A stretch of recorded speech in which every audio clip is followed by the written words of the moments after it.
आज हम केरल की बात करेंगे जो जल्द ही केरलम होने वाला है। अगर भारत एक क्लास यानी कि कक्षा है तो केरल वो बच्चा है जो हमेशा फ्रंट डेस्क पर बैठता है, जिसके पास सबसे महंगी स्टेशनरी यानी कि मसाले हैं और जो हर एग्जाम में फर्स्ट आता है यानी कि लिटरेसी में 100 में से 100 नंबर लेकर आता है। अब ये टॉपर अपनी नोटबुक पर अपना नाम बदल रहा है। अरब सागर की लहरें, बैक वाटर में तैरती नावें, नारियल के पेड़ों की कतारें, कथकली के रंगे हुए चेहरे और मसालों की खुशबू से भरे पुराने बंदरगाह, ये सिर्फ एक राज्य की तस्वीर नहीं, ये हजारों साल पुरानी एक पहचान है। ये है केरल, जिसे दुनिया जानती है एक और नाम से, गॉड्स ओन कंट्री। और अब ये पहचान एक नए नाम के साथ सामने आने वाली है, केरल से केरलम। नमस्कारम, मैं हूं गुरप्रीत कौर चीमा और आप देख रहे हैं Jagran flashback. India will awake. The president has proclaimed emergency. मैं दैनिक जागरण ग्रुप को साधुवाद देता हूं।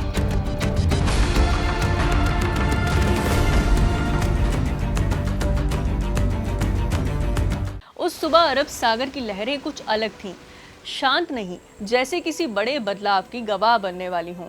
लोक कथा कहती है एक योद्धा ऋषि समुद्र किनारे खड़े थे, भगवान परशुराम। उन्होंने अपना फरसा लहरों की ओर फेंका और समुद्र ने घुटने टेक दिए। पानी पीछे हटा और नीचे से उभरी एक हरी भरी उपजाऊ धरती, जिसे दुनिया ने केरल के नाम से जाना। लेकिन आज ये कहानी सिर्फ एक पौराणिक कथा नहीं है, ये कहानी है उस भूभाग की जिसने हजारों सालों से अपनी भाषा, संस्कृति और संघर्ष के बीच खुद को बार बार परिभाषित किया है। और आज यही धरती अपने नाम में एक छोटा सा अक्षर जोड़कर फिर से चर्चा में है, केरलम। ये बदलाव सिर्फ कागजी नहीं है, केरा यानी नारियल और अलम यानी कि भूमि। कुछ लोग कहते हैं ये नारियल की धरती है, तो कुछ इसे जल से जुड़ा शब्द मानते हैं। लेकिन हकीकत ये है कि ये नाम और प्रकृति का ये रिश्ता यहाँ की मिट्टी में रचा बसा है।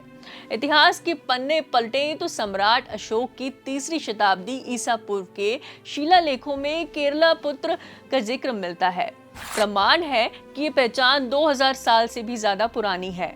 इस दौर में यहाँ चेरा वंश का राजा था। जानकार मानते हैं कि चेरलम से केरलम बना है और फिर अंग्रेजों के प्रभाव में आकर ये सिर्फ केरल रह गया। भाषा बदली, उच्चारण बदला, लेकिन पहचान की जड़ें वहीं गहरी धसी रहीं।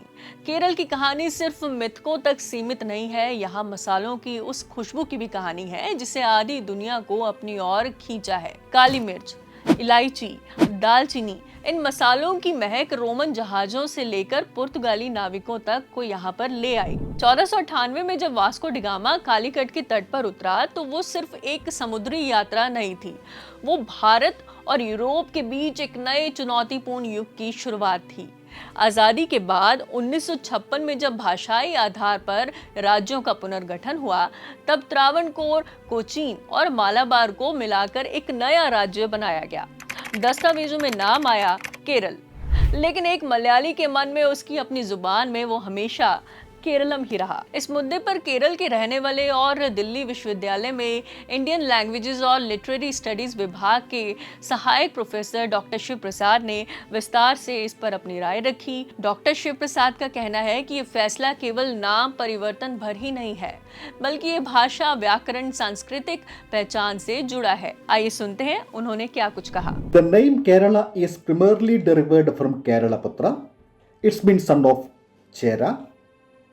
Recorded in 3rd century before Common Era, the Ashoka edicts, referring the ancient Chera dynasty. It is also believed to stem from Cheralam. It's been land of Chera, evolving into Kera means coconut, and Alam is land, popularly known as the land of coconuts. Therefore, changing the name to the Kerala also does justice to the Kerala's history. अब आते हैं कि आखिर केरल का नाम केरलम करने का फैसला क्यों लिया गया। 2024 में केरल विधानसभा ने एक सुर में आवाज उठाई कि राज्य का नाम अब उसकी अपनी भाषा और सांस्कृतिक पहचान के अनुरूप केरलम होना चाहिए। और 24 फरवरी 2026 को केंद्र सरकार ने इस पर अपनी मुहर लगा दी। राजनीतिक जानकारों के लिए ये एक पहचान राजनीति हो सकती है, लेकिन एक आम आदमी के लिए ये अपनी अस्मिता का सम्मान है। जिस राज्य ने शिक्षा, स्वास्थ्य और सामाजिक साक्षरता में पूरे देश के सामने एक मिसाल पेश की, वो आज अपने नाम के साथ उस आखिरी अक्षर को जोड़कर अपनी यात्रा को पूर्ण कर रहा है। तो साहब, अब आप समझ ही गए होंगे कि केरलम का माँ सिर्फ ग्रामर सुधारने के लिए नहीं है। ये माँ से मलयालम के गौरव का, माँ से मसालों की उस खुशबू का जिसने वास्को डिगामा को रास्ता भुला दिया, और माँ से मजबूत इरादों वाली उन महिलाओं का जिन्होंने इतिहास की पटरियों पर पयोली एक्सप्रेस दौड़ाई। जब देश के बाकी हिस्सों में लोग ये तय कर रहे थे कि वंश का नाम पिता से चलेगा, तब केरल के नायर जैसे समुदायों में मरुमकतेम यानी कि मैट्रिलिनियल सिस्टम का जलवा था। यहाँ प्रॉपर्टी और सरनेम मम्मी की साइड से आता था। मतलब घर की चाबियां ही नहीं, अधिकार और वंशावली की कमान भी महिलाओं के हाथ में ही थी। जरा सोचिए, उस जमाने में भी केरलम का समाज कितना प्रोग्रेसिव था। हालांकि ये सफर हमेशा फूलों की सेज नहीं था, इतिहास के कुछ पन्ने खुरदुरे भी हैं। नांगेली की कहानी सुनी है आपने? चलिए हम बताते हैं एक ऐसा दौर जब अनुसूचित जातियों पर ब्रेस्ट टैक्स यानी कि स्तन कर जैसा वाहियात कानून थोपा गया। अब नांगेली कोई आम महिला नहीं थी, वो थी विद्रोही। उस समय त्रावणकोर रियासत थी जिसमें एक बेहद अपमानजनक कानून था। अनुसूचित जाति की महिलाओं को सार्वजनिक रूप से शरीर का ऊपरी हिस्सा ढकने की अनुमति नहीं थी। कोई भी महिला यदि खुद को ढकना चाहती थी तो उसे सरकार को टैक्स देना पड़ता था, जिसे मुलाकरम या ब्रेस्ट टैक्स कहा जाता था। हैरानी की बात यह है कि ये टैक्स तनों के आकार के आधार पर तय किया जाता था।